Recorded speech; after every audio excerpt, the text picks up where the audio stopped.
Corey Chester. I am 41 years old. I'm calling from Atlanta, Georgia. What do you do for work, Corey? Currently, right now, I work for a municipality. I'm an associate director there, and pretty much focus on business administration and financial administration. And how long have you been doing that? I've been doing that for roughly 14 years now. And how much do you make a year in that job? $94K. 94. And what was your starting salary when you started doing that role 14 years ago? Well, it's not the same role, jumping from company to company, but when I started out, I was like 33. Nice. And have you always been based in Atlanta? No, I've actually drifted out and been in DC for a few years, working with Deloitte and Touche, and then came back to Georgia. I like Georgia as a good place to reside and just an all-around great city. Yeah, I love Georgia. Born and raised outside of Atlanta, and been here my whole life, and don't see myself leaving currently. So, what are your future career goals? Do you want to stay in financial administration type work, or? Yeah, I want to stay in government work. Also, on the side, I would love to try to get, venture into entrepreneurship, maybe franchising or something. Haven't really hammered that down just yet, but for the most part, yeah, my goals is to become as high as I could possibly be. So either a director or CFO or, something up to that level. And what financial goals do you have related to your career? Actually, I really don't have none. I would say in the next 3 to 4 years, maybe either double my salary or 50% or add at least 50% to it. Coming from 194 to like 150. In the municipality world, we top out somewhere around 200. So somewhere near the top. Awesome. A good goal to have. How would you define your current financial situation on a scale of 1 to 10? I'd say about an 8. About an 8? Okay. Well, let's dive in, I guess, into your monthly expenses. I know for anyone watching this, Corey has sent the most detailed spreadsheet and transaction sheet with pivot tables included than anyone I've seen or that's sending in so far. So Corey knows his ways around Excel and knows his way around budget. So excited to dive into this. How much a month are you spending? Would you say roughly? Somewhere close near to, I think, 4 to 6. But let me see. Matter of fact, I need to pull my spreadsheet. Spreadsheet, we have 6,100 last month. So okay, all right. So yeah, that's probably roughly about right. But on average, I say somewhere between maybe about 3 to 4. So I bring in roughly about 42 net after the fact, and then portion of that is saved. So yeah, somewhere between 3 and 4, so about 3,500, I think. Okay, so last month was a bit of a different month. I think I paid more down on debt, and that's where a lot of those expenses went. Yeah, so last month you said your net take-home pay was $6,300. Where was that spike compared to normal? You said you're around, but then I see your pay stub, you're about $2,100 per pay period. So where did that extra? Was it 3? Yeah. Go ahead. That's exactly it. It was one of those months where you end up with 3 pay periods instead of 2. Okay, so you had 3 pay periods. So typically you're lower than that. Around net pay, it looks as $2,100 typically, but you got 3 paychecks last month, so about $6,000 came in. And so right now, spending about $800 a month on rent. Are you renting or do you own your house? I'm renting. Renting. Okay, $830 renting. So total home expenses $850. Car insurance, I guess you had 2 car insurance payments hit last month. So that was $340, $55 in gas. Groceries, $176. It's pretty low on groceries. Do you live by yourself? I do. Live by yourself? Okay. $176 on groceries seems pretty low. Subscriptions, $325. We'll dive into that. If you like eating out, it looks like spending about $600 last month on food and groceries. Entertainment, $150. That's the issue. Health and fitness, $60. Personal care, $100.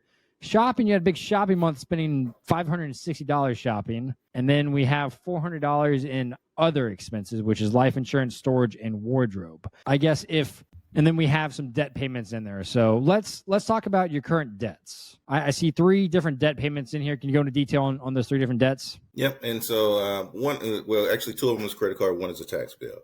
Tax bills, so basically, supposedly, I always end up making more money than the taxes I pay. So I'm always owing at the end of the year. And I never really figured out the proper mix on that. Even I have them taking out more income. And so what I've tried to do is just increase my pre-tax deductions to probably, to lower that, I guess you could say, the revenue or the income that is coming in. But that still doesn't really work out. So most times I'm still owing, and I had a large tax debt maybe 2 or 3 years ago back that I'm still paying off. So I have roughly about $1,500 remaining on that. So they take out $150 a month, and I guess I got another year to go. With the I have 2 credit cards. So I have one credit card that is mainly just used to pay reoccurring charges. My storage fee is connected to that one. Some of my subscriptions are connected to that one, and basically all my reoccurring charges are there. So I think I want to say like my car insurance is there, my internet cable, that's there, all those other little miscellaneous charges, all those are there. And then the other card is actually my fun card, and Your fun card? that's the card that that's the card that I use mainly for eating out and shopping.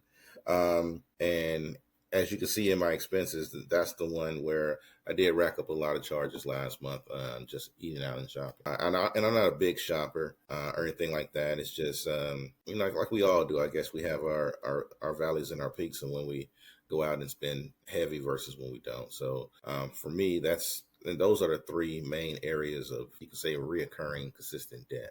And so and then I do have some student loans out there, but I haven't been paying those back just yet. Okay, and how much do you have in student loans? I got $174K. $174,000? And what's the interest rate on that? That is a great question. I want to say it's like 7.39%. I haven't looked at it in a while since we've been in forbearance. You need to look for at the those. last couple of years of COVID. I haven't made a payment. You need to look at those. Those payments start back up in under 60 days. Definitely. And I guess you should have put off even looking at it over the last 3 years, stopped payments towards it, decided, hey, I'm not going to pay anything towards it, just going to push this off for a few years until something happens. Yeah, I was trying to increase my my income, and so until we get to the next level, right now, as you can see, there's not much room around there. As I say, if we factor in another $500 for a month, well, I guess there's room there. You get somewhere between $500 and $800 a month on student loan payment. And that will be what your payment will be, $500, $800 a month when it resumes here in a few weeks. We're gonna have to figure out what we're cutting out of the budget then, because that's gonna hurt when those payments resume. Have you started thinking about that? Well, yeah. So for me, it's simple. And even just preparing this, and I hadn't prepared or looked at my budget in a while, but preparing this to send this over to you. The main 2 areas that stick out like sore thumb, of course, is that eating out expense and the shopping. And so spending too much money on Amazon, and then, just the eating out, I can curtail that and go back to better meal planning, which possibly could slim the body and fatten the pockets. Yeah, 100%. Hey, at least you're looking at the areas that we're going to talk about, eating out and shopping. Those are 2 ones that's kind of stuck out to me as well, but definitely going to have to cut back on those. I mean, if you're bringing $4,200 a month, and I guess let's go to the credit cards real quick. Are you carrying a balance on those, or are you paying those off every month? So one I'm paying off every month, and the other one I'm carrying a balance. But then the balance is normally maybe about $1,000 balance. And so actually with this month, I plan to just pay both of them completely off, and then that's something we can talk about. I'm not quite even sure. I was keeping the credit cards just to keep a credit score going and all that stuff. But honestly, I don't see the point. I'm like, cash is king. Cash has always been king. And really, I can just pay out of a debit card versus keeping credit cards going. Yeah, because they do charge interest on those. If I maintain a balance each month, I will be charged interest on that. Yeah, so, if you're carrying $1,000 balance, I mean, right now interest rates on credit cards are 30%, which is not cheap at all to carry a balance on a card. I use credit cards, but I've never missed a payment on a credit card. I pay them off in full every single month. Heck, I pay multiple times a month sometimes as well, just to get the balance down to zero. But that's the slippery slope a lot of people fall into is, hey, I have a credit card, and they start spending, and then get that balance that goes to $1,000, and emergency comes up, throw another $1,000 on it, and next thing you know, they're in $20,000 in credit card debt. And it's just a spiral staircase from that. And if you're currently carrying a balance right now, it's definitely a habit you have to get out of. You either have to get out of the habit of carrying a balance on your credit card, or you need to move to debit cards and solely use debit cards. A a lot of people think, I think Dave Ramsey says is like when they use Dave Ramsey's philosophy is only use debit cards. And I think it's great for people that are in credit card debt. You should probably just use debit card because you can't use a credit card properly in terms of paying off in full. But I do think there's probably psychological elements behind it too, where every single time you swipe that card, you got to check and make sure you have the money in your bank account. Otherwise, the debit card is not going to work, or you're going to overdraft. And so you're going to think twice about ordering $100 worth of stuff at Amazon, or going to Walmart and spending $100, $200, whatever it might be, or eating out at a restaurant. So I do think that. Yeah, you can be more careless. Yeah, because you're like, oh, I don't have to pay it tomorrow. I don't have to pay it today. I don't have that money today. I can pay that off next month, or then next month is when my statement's due. And then you start just getting in a cycle of spending money that you don't actually have. So, I mean, I think that is one thing that is a route that you can definitely go is, okay, if you want to keep a credit card for safekeeping, I've heard this route too, is put a credit card, put it in your freezer for 90 days and go 90 days just using your debit card. And if you still want that quote unquote safe haven, having access to a credit card still, but put it in the freezer, don't use it for 60, 90 days, use a debit card and see where your spending goes for the next 60 or 90 days. No, that's a good idea. And actually, I didn't think about it from that. Well, I have never thought about it from that perspective. The psychological aspect that causes you to be a bit lazy with your finances. And yeah, that's huge actually. Because my thing, and the reason why I like to spend on credit cards is that I have protection. You know, I've had friends in the past, and I don't know how security. You know, now we have multi-layer security and all that type of protection, but I've had people where, you know, their bank accounts were drained because they were, you know, spending off a debit card. Someone cloned their card or whatever, and next thing you know, all these charges on there in their bank account, and dispute process is lengthy and it takes a bit of time. In the meantime, you don't have they didn't have the finances in there, and so I'd say, you know what, that's why I use credit cards. You know, but with your perspective is absolutely correct though. With the credit card though, when you're looking at a big ticket purchase, you say, well, you know what. You know, I can go spend $1,800, $2,000, no problem, and you'll just throw it on the card, and yeah, and then your balance is up there, and now you don't think about it until the bills due, right? Until you're paying out $6,000 a month,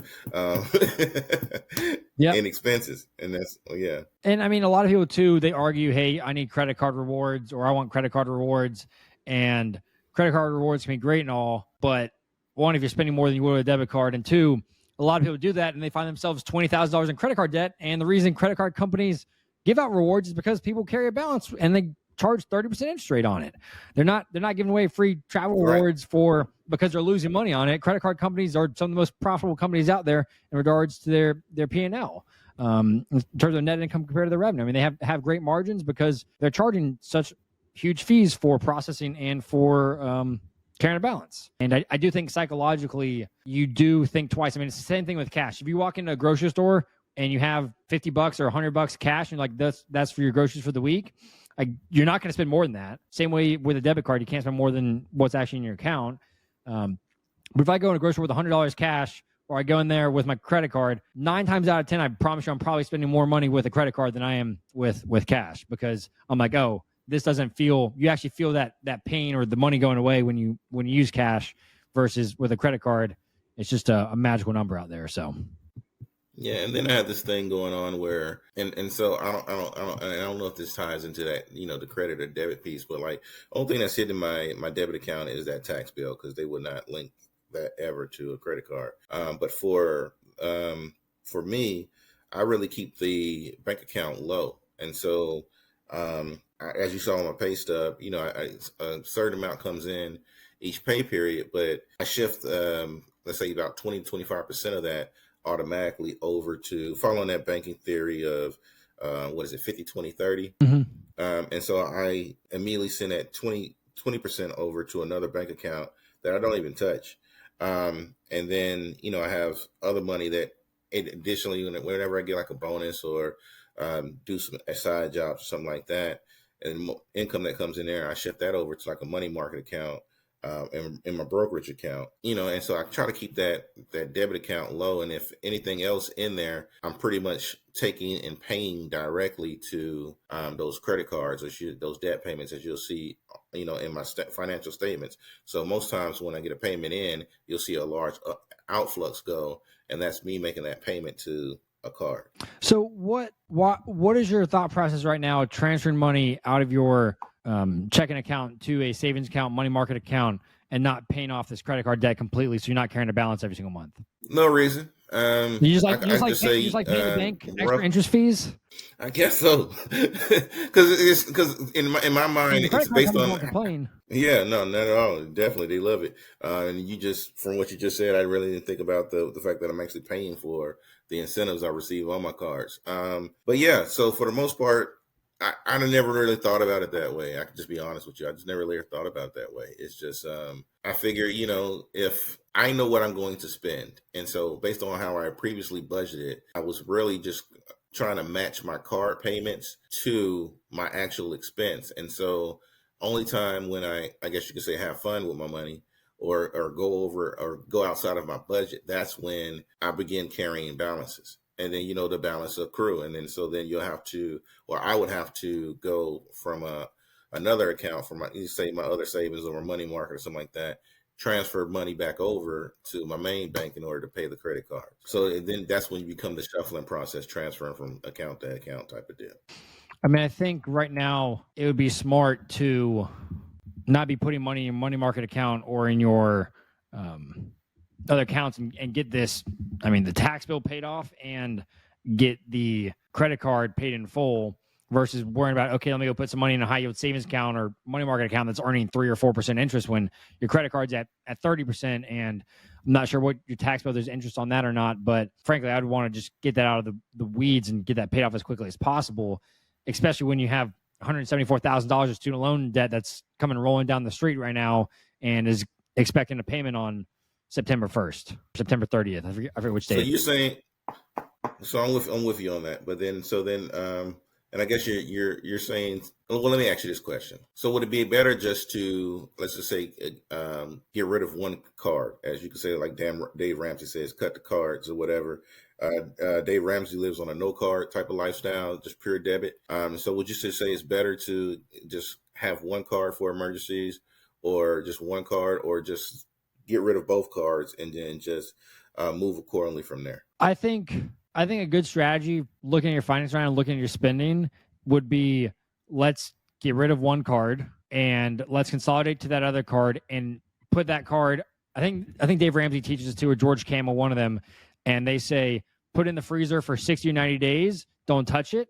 If you want that as a safe haven, and put in the freezer, don't use it. Use a debit card, and let's see, okay, what is your spending for the next 60 or 90 days? Are you going to go spend $600 on Amazon next month, or go buy X, Y, and Z if you're on a debit card, or is your spending going to get below? But you're going to have to figure out ways to cut your monthly expenses right now with that student loan repayment coming. Last month, your payments were high because you paid a lot towards those credit cards. But if you only have $1,000 balance on it, you should be able to pay that off before student loan repayments come. And then you won't have your monthly expenses would be, without the student loan repayment, you're going to be around $3,400 a month. With a student loan, if it is $800, you're at $4,200, and you're going to have no money left over after your paycheck. You're bringing in $4,200 after 2 paychecks. I think right now you should, credit card that has $1,000 balance off in full with whatever money you have in the savings account or money market account, pull that out, pay that credit card off, pay the tax bill off. What's the tax bill total right now? $1,500. $1,500. Could you pay off the credit card and the tax bill tomorrow? Yes. Okay, I would do that. That would wipe away $161 in monthly payments, and that would wipe away the credit cards that have balances that you're paying the credit card company to keep your money when you have it sitting in an account that is earning less on interest. So I would pay those both off tomorrow with money you have in your savings, and that will free up cash flow because you're not paying credit card payments.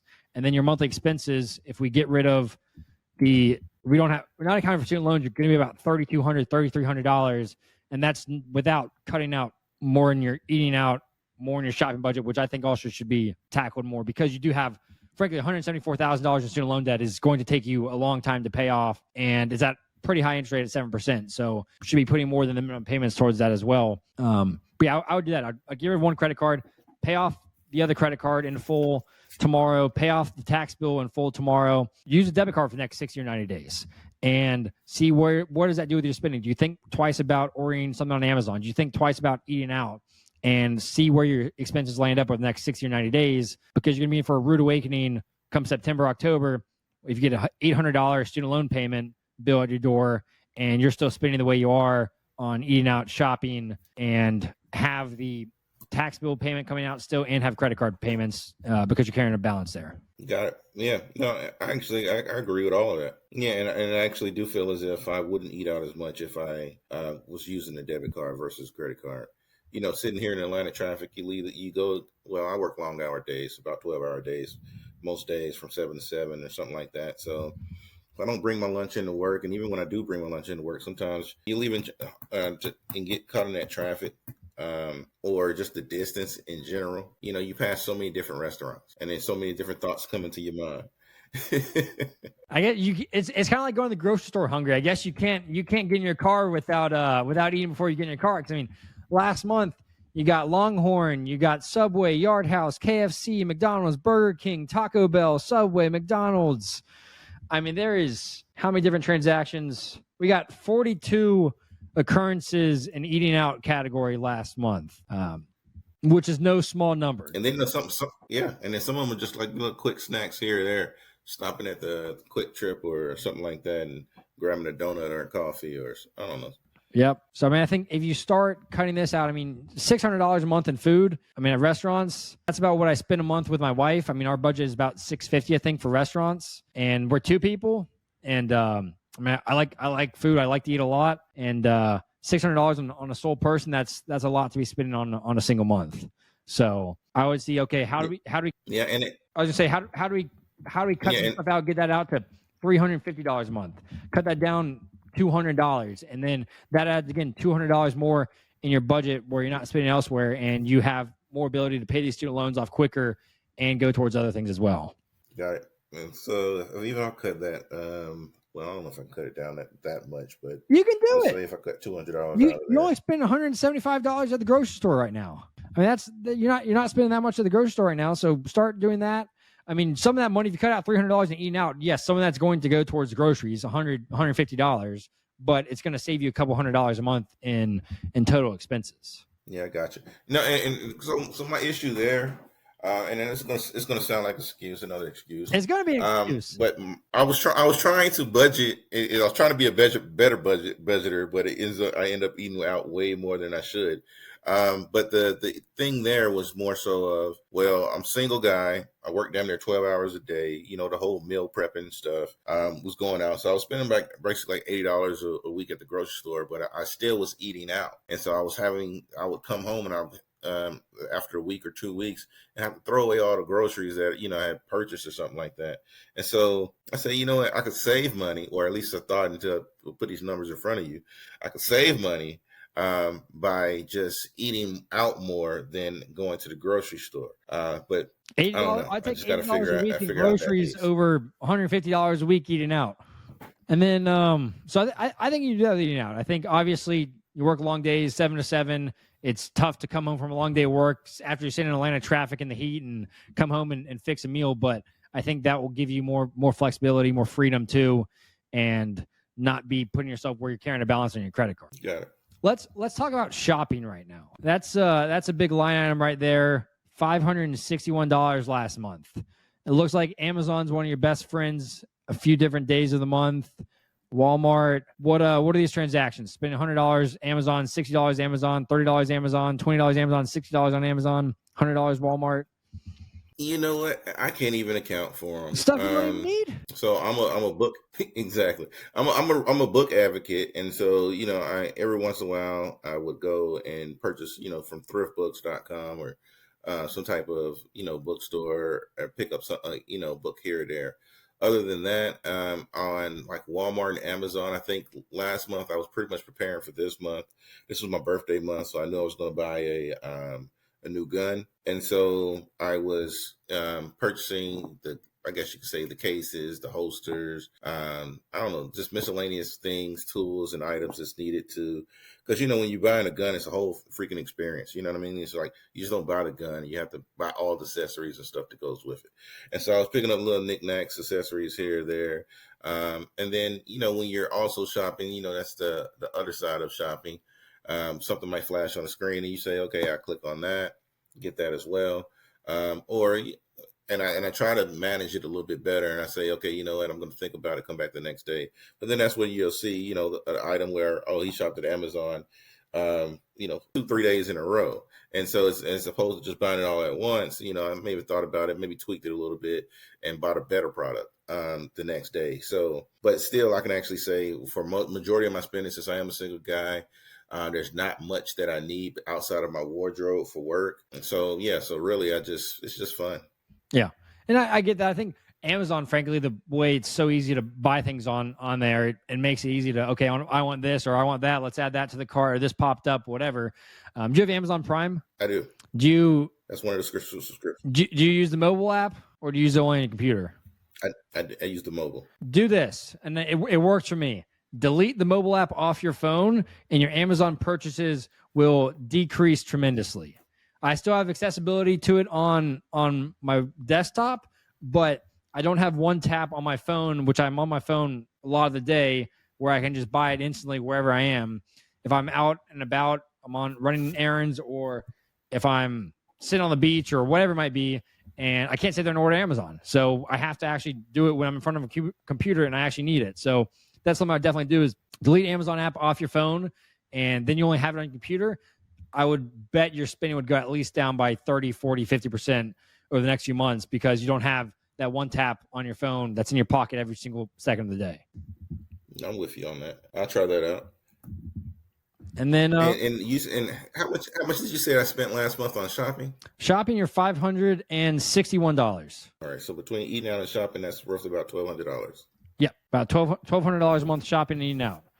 And we haven't even gotten to the storage unit. Let's talk about that. All right. What is the storage unit? So storage unit, I spent roughly about, storage unit is a 1-bedroom apartment. Few years back, prior to COVID, let's say right before COVID, I broke up with my girlfriend. We split. I ended up getting a semi-furnished studio, and put the rest of my stuff in storage. And then so over, I guess, the last 3 years, I've pretty much been here in this space. Is it 3 or 4 now? Going on 4 now. And so I've pretty much been right here in this space. And I was planning on moving out, but then the rents in here in Atlanta, just started going through the roof. And then I was like, well, where I am is cool for me, so I'll still keep my low rent. And so if I was to, let's just say, the total between storage and this rent and the utilities I pay is roughly somewhere around like $1,100, or let's say between $1,000 to $1,100. Yep.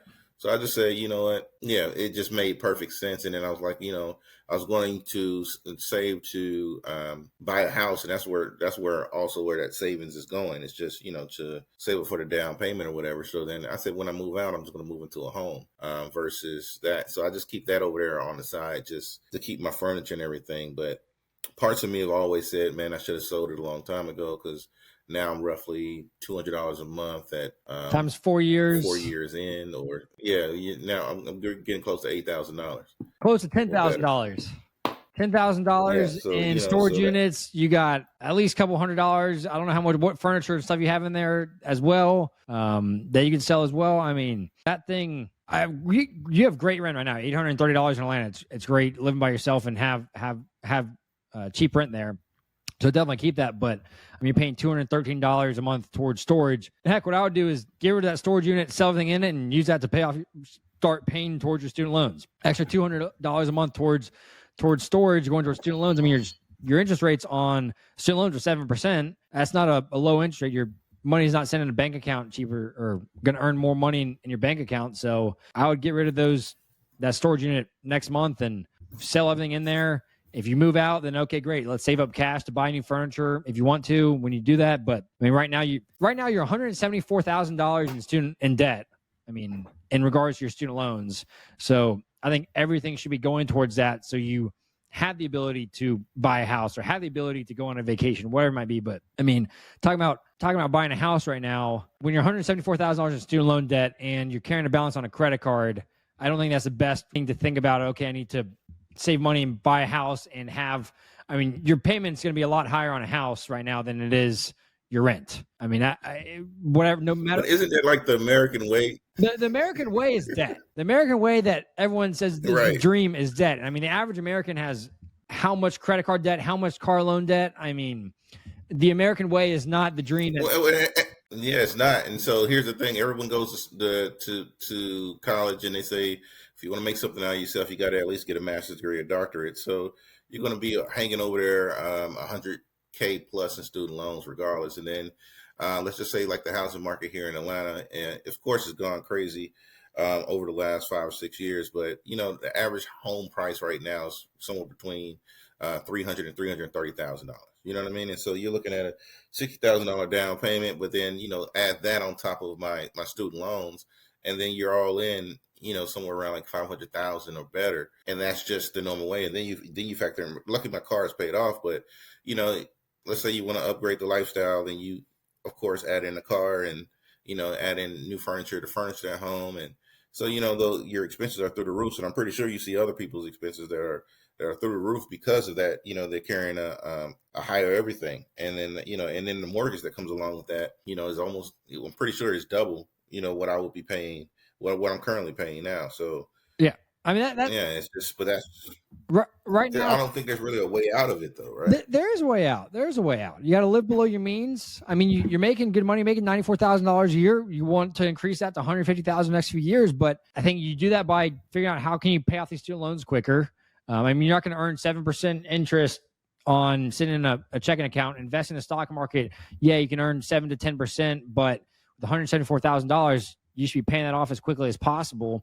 And even buying a home, if you want to buy a $300,000 house or we'll call it a $315,000 house with 20% down, so that's $63,000, then like a 6.8% interest rate, your monthly payment's going to be $2,050 a month, which is $1,200 more a month than your current payment. That doesn't include maintenance. That doesn't include the AC breaking. That doesn't include a water pipe breaking. Doesn't include yard maintenance or work or termite control or pest control or any of that. So you're going to be going from $850 a month in housing payments to $2,500, $2,600 once you account for all of that. Doesn't account for closing costs. So I mean, right now you wouldn't be able to afford that, frankly. If your housing payment, we'll call it $2,400, without student loans accounted for, you'd be spending $4,700 a month. With student loans, you're paying $5,500, and that's just not even close to feasible with your income right now. So I think, yes, buying a home is definitely a goal for a lot of people, but it's like, okay, how do you get your expenses in a spot where your income is not, I mean, your mortgage payment would be 50% of your income, of your take-home pay. And that's not a spot you want to be in, where 50% of your take-home pay is going straight toward the mortgage. And that doesn't account for maintenance, pipes breaking, higher utilities, water bills, gas bills, HOA if there is one. So I think right now the goal needs to be keep the rent where you are right now. It's low. And let's start figuring out getting your expenses down to shopping, your other expenses, get rid of the storage unit, sell that. And then the student loans is going to be the biggest thing. I mean, it's $800 a month that could be going towards renting a nicer place or going towards investing for the future in a taxable brokerage account or buying a house, whatever it might be in the future. But right now, my goal for you would be cut expenses. Every single dollar that you're not spending, if you're going towards these student loans paid off, then once you get that paid off, you got $800 more a month in cash flow. And whether you want to do that to set aside money towards a vacation, or hey, you want to start investing $800 a month for the next 30 years until you retire, 25 years. I mean, you'd be in a good spot then with that. Okay, say that last part again. You said you get $800 more in cash flow by just. Yeah. So for example, I mean, I don't know off the top of my head how long it would take you to pay off your student loans. I mean, it's not a small amount, frankly, right now, $174,000. But if you're able to pay those off the next 5 years, a little over $30,000 a year, which is not an easy thing to do, frankly. But increasing your income and cutting expenses, cutting out the storage unit, selling the stuff in there, figuring out, okay, what if you have cash in an emergency fund, have an emergency fund, but if you have cash in an account that's earning 2%, 3%, that's your house payment, down payment. Hey, this should probably go towards student loans paid off quicker. But say you get 5 years from now and you're 40, 46 years old and you have $800 a month that you're going to be opening up in your budget. I mean, you'll be able to save that $800 every single month going towards investment accounts, going towards your retirement accounts, where you wake up 20 years from there and you got an extra $500,000 in your investment portfolio because you paid off your student loans and allowed it to grow and investing in index funds. But until then, you're going to be pulled down by these student loan payments. You're not going to be able to go and spend $2,000 a month on a mortgage. I mean, you shouldn't do that right now anyway, but you're not going to be able to increase your expenses on living. You're not going to be able to increase your expenses or save money if you need to get a new car or save money to go on a vacation when you got $800 a month in student loan payments. I'm with you. And also, so what I do each pay period too. So I have roughly about, my pre-tax deductions is roughly about $500 going towards the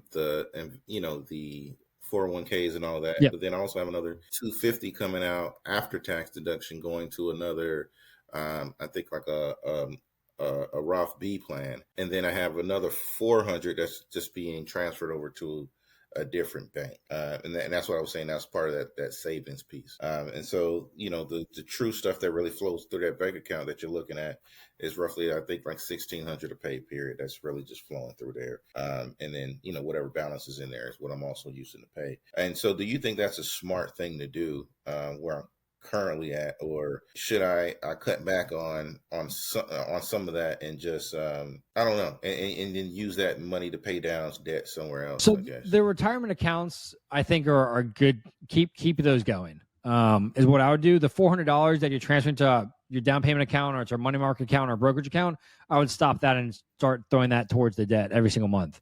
I mean, when it comes to like a lot of people, I don't know if you have a match with your pension plan or retirement account plan, but I'm always a proponent, get the match. And then on top of that, if you have high interest debt, which you have 7% interest on your student loans, everything on top of that should be going towards paying this debt off as quickly as possible. Do you have a match with work, or how does your retirement plan work with your company, with the government? Yeah, there's a match.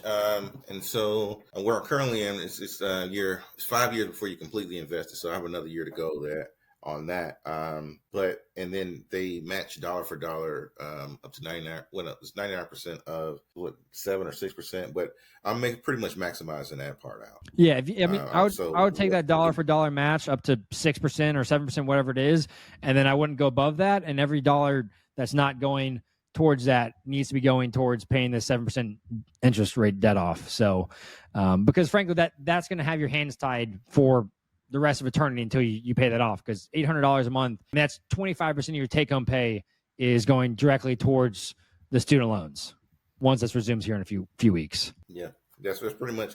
Yeah, that's where that savings piece goes. But just talking with you, I think you've helped me to identify 550 on top of that that I'm pushing over. So you got, if I sell the storage unit, that's 200 there, and then if I lower the eating out expense, or let's just call it food, grocery and eating out. If I can bring in at least $200 from that, and I'll try to do more. I'll try to do better on that. That's another. So together, that's 4. And then if I go ahead and pay off this tax bill, which is I think roughly $150, $161 a month, then that's $550. Yep. $161. So then that's $561 that I probably can immediately, let's just say, have turnover within the next 2 to 3 months. I can make that happen. And so in the next 3 months, I could possibly be seeing another 561, and I guess that's right on time with the student loans coming back in, and I still have that 400 off to the side, which could be used for pretty much anything. I think that's a good plan. Yeah, I mean, right now, looking at your expenses, I mean, cutting your shopping budget down to $200 a month, by getting your other expenses down to $178, and then you're eating out to $350, your groceries will go up to $300, and you have not including your debt payment, your monthly bill should be $2,400 a month. Between homes, $850, your auto transport, $230, your groceries, $300, and then the other miscellaneous stuff, entertainment, food, shopping, $1,000. That's $2,400.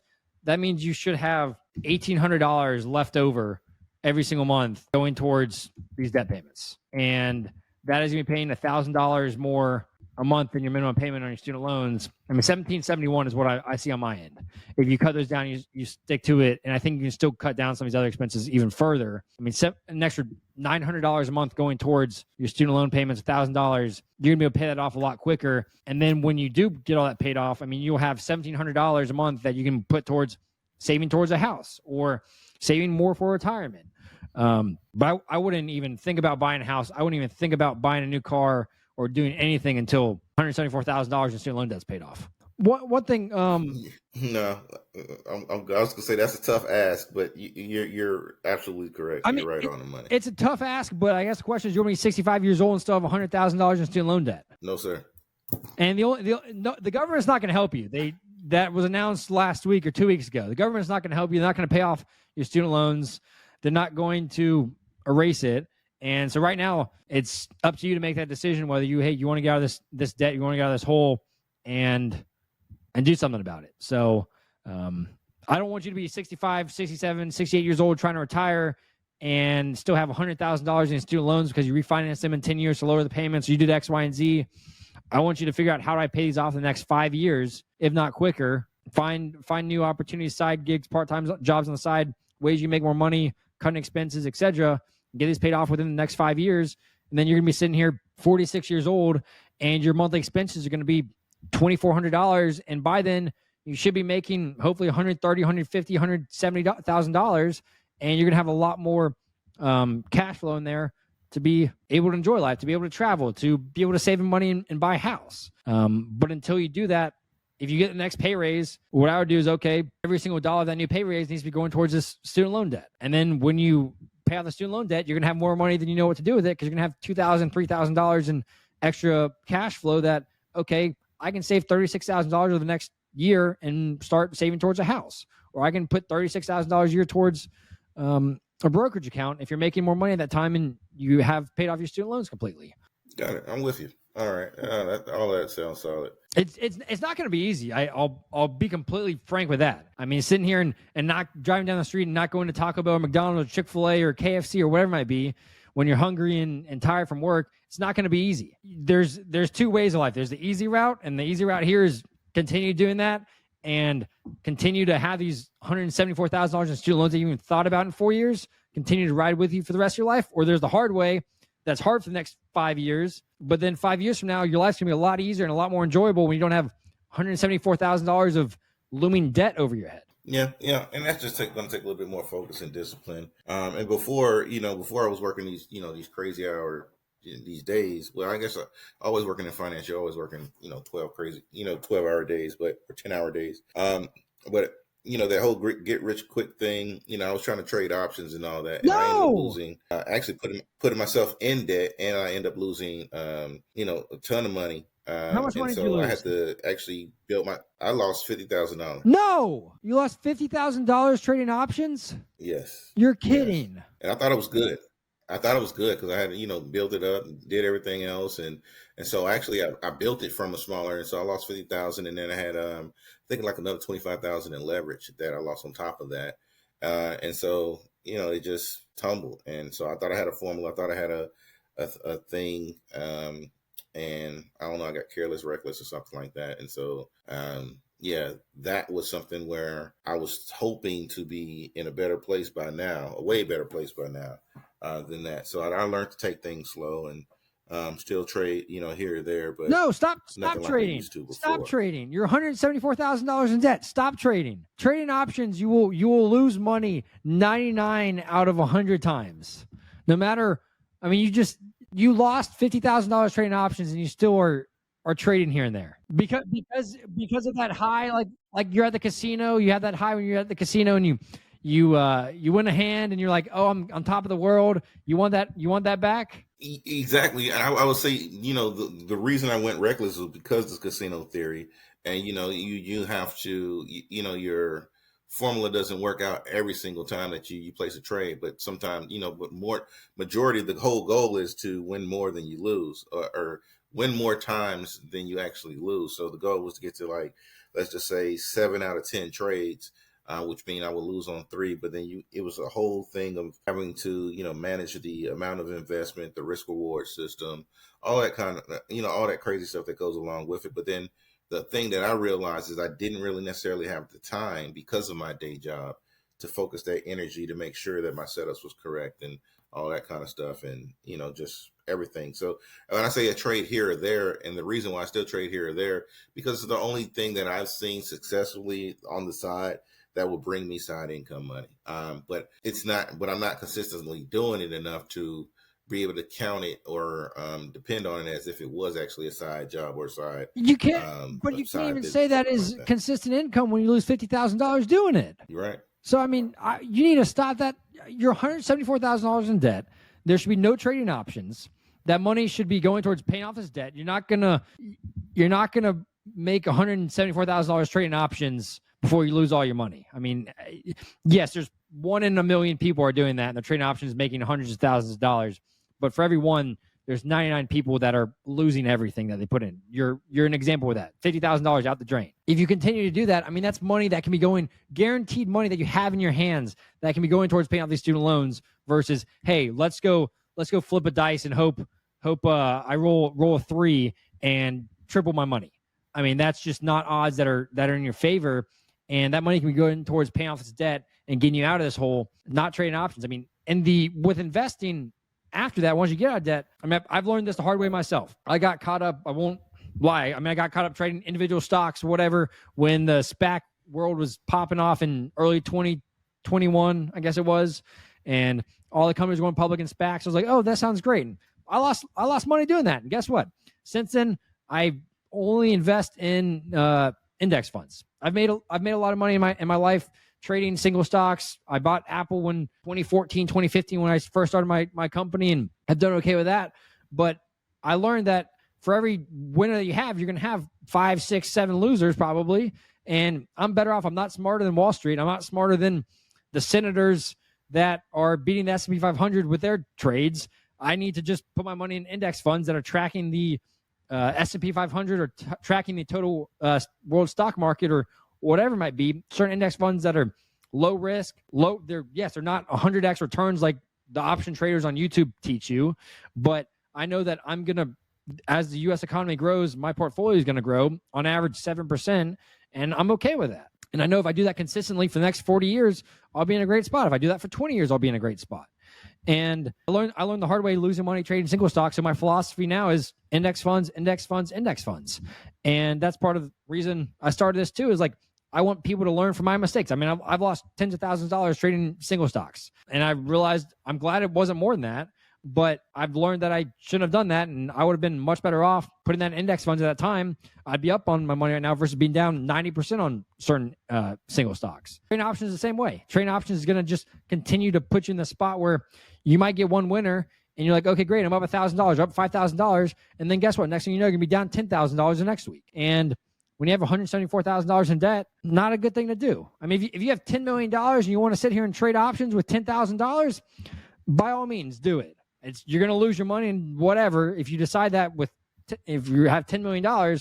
But I mean, $174,000 in debt right now, sitting here trading options, especially after losing $50,000, that's just going to burn you. I got it. But no, there's no excuses right now. You're about to say, I might make some money. Don't do it. All right. No, I'm with you. You're not. You're sitting here thinking, I'm going to go trade options after this and show Bailey wrong. No. It's not that. It's just then I just have to figure out another way. Of course, growing my personal over the next, in my career path. Assuming everything just is perfect and wonderful, then that will grow my my income, and then everything else will become relevant. But right now, this is and I guess the hardest part for me is just to live on such a tight and narrow budget. But I guess you could say it's always been tight anyway. So I get it. I'm with you. And I mean, right now, I'll take the advice. I can't sit here and make you cut your expenses. I can't sit here and make you use a debit card for the next 2 months, 3 months, and see if you cut your expenses. I can't sit here and make you pay off your student loans quicker than the minimum payments. But I can sit here and promise you that you will feel 10 times better when you do not have $174,000 in student loans sitting over your head. You haven't even thought about for 4 years that are kicking up with payments.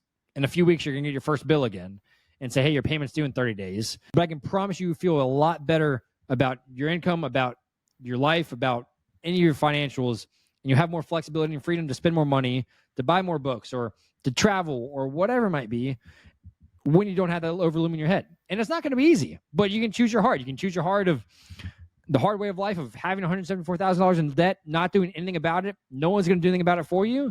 and you continue to live your life, continue to eat out, continue to spend money you don't have, or you can choose your heart of the next 5 years. Yeah, you're going to be on a tight budget. You're going to have to monitor all your spending. Everything's going to go towards it, continue to increase your income. But 5 years from now, you're going to be in a lot better spot. On the other hand, you do nothing about it. 10 years from now, you're going to be in the same spot. You're going to be making $150,000 a year, but your lifestyle creep's going to move up. You're going to spend more money on a house or a car or whatever. And then you're going to be like, okay, why am I still $100,000 in debt when I've been making payments for the last 20 years?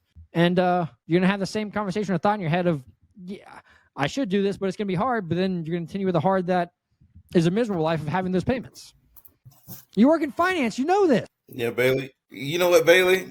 No, you're absolutely correct. And I'm just thinking to myself, it's like, dude, like, yeah, if I heard my financial manager telling me these things, I would probably not have that guy as my financial manager. And so with that stated, right now, you gave me some good points, some good perspective. And I've really had no one ever to talk to me about my personal finances this way. And actually, I thought I was actually in a better spot than, what I am. But I'll develop a plan. I'll put together a plan, today, regarding exactly just how to get out from, student loan debt. Because that's the really only debt that I have. We're talking about a few $1,000s when it comes to credit cards. And you're going to pay that off tomorrow because you have the money to do it. Exactly. And so, so the only thing I really need a real plan for is to get this student loan stuff. And, that's a conversation I just push out of my mind. I push out of the way. And I figure, one day when I, get more, I think because it's such a high number, one day when I get more or bringing in more, then I'll start, really just trying to refocus on that. But yeah, the timeline is running up. It was running out. And it's back in play. So I'll address it. You've had these loans for how long? When did you finish school? 23, 24, 22? So I've had the last one over the last decade. Or actually, the bulk of my loans came from Georgia State. Did an executive master's program there. And it ended up costing me roughly damn near $100,000. When I came out of undergrad, I only had like 25 or 40K. And so I've really been sitting on this for about a decade now. And the $50,000 thing happened maybe 3 or 4 years after I got out of that grad program. And then, I just pretty much been kicking the can down the road, just, making payments here or there. But that's pretty much it. And then, of course, the interest builds up over time. And here we are. Yeah, I mean, unless you do something about it, I mean, you've had it for 10 years. Unless you decide, hey, I'm gonna change this, I'm gonna make a change on this, start paying it off, you're gonna wake up 10 years from now and be in the same spot. And I mean, frankly, if your payment's $800, I mean, most of that is going towards maybe 30% of it is going towards the principal. Probably 60, 70% of it is going towards interest payments because your balance is so high and has a 7, almost 8% interest rate. So, yeah, I mean, it's up to you to make this decision. As Dave Ramsey says, when you're sick of tired of being sick and tired, you'll do something about it. And that's up to you about it. You can't sit here and wait, when I make more money, I'll do this. Because if you say, hey, just continue to push off in the future is going to come and something else is going to come up in life. Or you're going to spend the money on somewhere else and your lifestyle is going to increase. Your rent, your mortgage, whatever. Car insurance will go up. Shopping will go up, whatever it might be. And you'll find yourself, even when you're making $150,000, you're going to find yourself in a spot where you have no money because you don't know where it went. You spend it all at Walmart, spend it all on Amazon, spend it all on rent, and your student loan payments are still going up. So I can't force you to do it. But yeah, no, you get.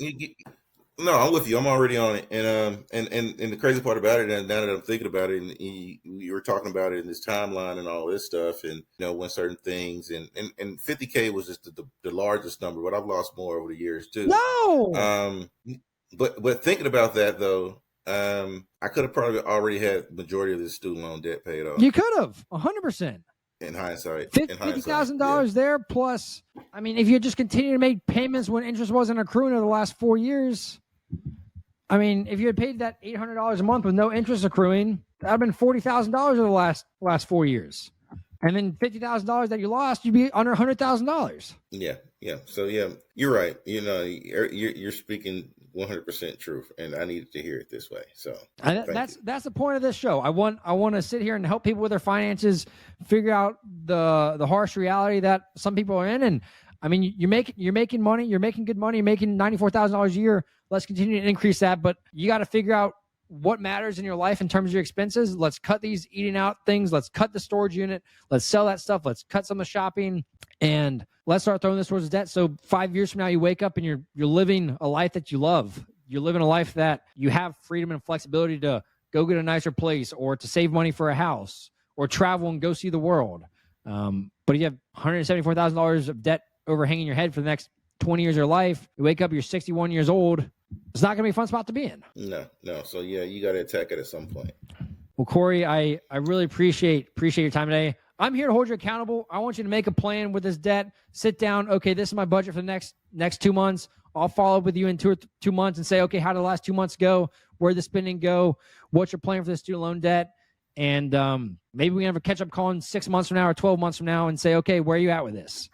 And I'll hold you accountable. I'll send you follow-up emails. I want you to improve your life. I want you to improve your finances. You work in finance, so you should want to do that too. You're the most organized person that I've had on the show when it comes to their finances. So I know you can do it. You're a smart guy. All right. Well, thank you, Bailey. Yeah, definitely. Yeah, let's just do a follow up in a couple of months and see, exactly how I'm implementing this plan. But to really see, I guess, a real runway will probably take 6 to 12 months. But I say in the next 2 or 3, I'm going to implement some of this stuff starting next week already. Let's do it. Probably tonight. Go ahead and start writing out the plan. We'll get it together. If you need a budgeting app, I use one. It's a free app, mint.com. It's a personal budgeting tool. You can log in, add your bank accounts, add your student loans on there, and it'll track every single dollar that comes out of your bank account, comes out of your credit cards, comes out of your debit card, and it categorizes from it. So you don't have to sit here and pull Excel sheets, do pivot tables, etc. It automatically does it. I've done it. I've been using it for over 7 years. I think 7 years now. 2016 or 2017 is when I first started using it, and tracks every single dollar that comes in and out of my bank account. And I can sit here and look, okay, I spent too much money on food last month. I need to chill this month. Or I did this. Or I know I have a vacation coming up. I need to start saving money for that. And it allows you to just visualize your expenses, because you said at the beginning of this, you hadn't done a budget in a while. You hadn't looked at your budget in a while. You probably didn't know that, hey, you spent $600 shopping last month, or that you're spending $600 a month on eating out, and you don't actually do that until you sit here because, oh, you only spent $20 at KFC here. I only spent $10 at Taco Bell. But if you do that 41 times a month, that adds up real quick. And without actually tracking and measuring it, you're never going to know where your money goes. I'm with you. So, say the name of that app again. Mint.com. Just mint.com. And it's crazy because so I pride myself on living that 50-30-20 split thing where I'm saving 20% income, and then I call myself actually saving somewhere around 35% now after tax. And so I was thinking that I was actually leaving each month with a profit or asset, you could say, in cash. But the reality of the fact of the matter is, until, like you said, and you hammered this home, until the student loan debt portion is taken care of, you're really not making anything. You're really not bringing home anything. No, and that money, even if you're saving 20% in your bank account, you're still paying higher interest rates in those student loans, and it's earning the bank account. So, I mean, you came in here saying your finances are 8 out of 10. I would not give you anywhere close to an 8 out of 10. I mean, I'd 4 is being nice. I'd put you at a 3 right now. I think that you have the ability to get out of that, pay off those credit cards tomorrow, stop carrying a balance on those, pay off the tax bill tomorrow. You have the cash to do that. And then the student loans, you need to start attacking and getting out of that. And once you get out of the student loan debt, you're going to feel a lot better. You're going to have a lot more cash flow. Yeah, you're going to be a 9 out of 10 because you're going to be saving so much money. You can start throwing money towards savings, towards investing, and for a house or whatever your life you want to do. So, all right, thank you, Bailey. I appreciate the call. Corey, I appreciate your time today, and we'll be in touch because I'm going to hold you accountable. So, yes, sir. We'll chat soon. Thanks, Corey. What's up, everybody? We just finished up with Corey talking all things about his finance. Really appreciate Corey just being open and transparent on here. I would not rate his situation, a financial situation, 8 out of 10 like he did at the beginning of the conversation. And frankly, he didn't even mention the $174,000 in student loan debt before we got on the call until we got on it, started talking about his credit card debt. And he goes, oh, yeah, I have student loans too. So I was blown away that was something that wasn't on top of his mind when he was coming on here, or that he hadn't sent over me because he's so detailed. And he's in a spot, he's making good money, but he's got to make some changes. He's got to cut some of his unnecessary spending money on Amazon and shopping in the storage unit, and start attacking his student loans. I mean, 7.4% interest rates. He's had these over $100,000 in loans for over 10 years now, and they've been on forbearance for the last 4 years. And without him taking action on this, he's going to have these when he wakes up 10 years from now. So he needs to change something. He needs to we figure out an actual plan of cutting expenses that needs to, so he can start attacking $1,700 towards these student loans every single month and try to get out of this hole a lot quicker than the next 10, 15 years. I think he can do the next 5 years. Increase his income, start attacking these. So really just appreciate him coming on here. Hopefully you learned something from here. If you're putting off your student loans, stop putting them off like he has for the last 4 years and start figuring out a plan, start tracking your expenses, and get ahead. So if you want to be on the show and talk about your student loans, talk about your credit card debt, talk about your car loan, shoot me an email. The email's in the description. And just really appreciate every single person who's watched this so far. Make sure you subscribe and like this video. That's the best way to help the channel grow. And we'll see you next time. Thanks for joining.